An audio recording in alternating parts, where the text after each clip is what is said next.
A scary high-rise fire at a popular Sarasota hotel on Lido Beach leads to an evacuation. A witness says the fire followed an explosion. It's all under investigation tonight. SNN's Suzanne Lee is in our newsroom with the latest. Suzanne?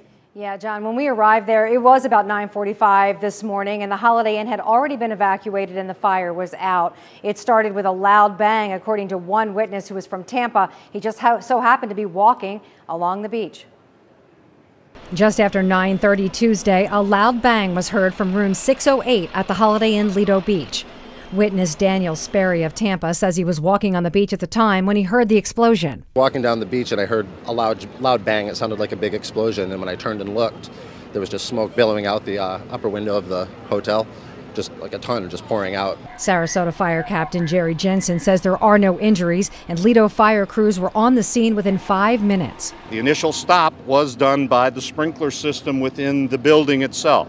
Our crews were there quickly and finished off the work that the sprinkler system did start, and so they had the fire out rather quickly.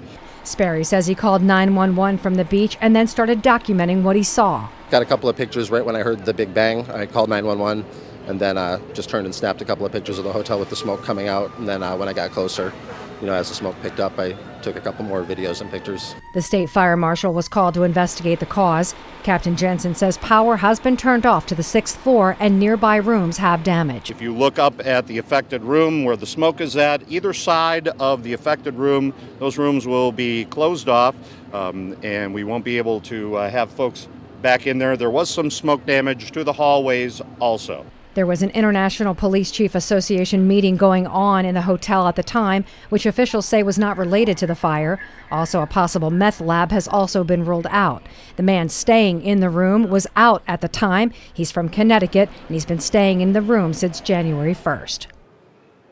Now, more on that man who was staying in the room. He's identified as Johnny Pascucci from Meriden, Connecticut. He says this morning he went out to work on a real estate deal and came back to find his hotel room had been involved in the fire. He also says firefighters went inside the room to gather 2 rings that he left behind, which belonged to his brother, and he was very thankful that they did that. Suzanne, any idea how long it's going to be before we get a cause of this fire? Well, it could actually be anywhere from 6 to 8 hours today before we have any information, or it could be longer if evidence warrants. And I did, just here before we went on the air, tried to reach out to the State Fire Marshal's office to see if they have any determination, and they still don't have anything for us yet.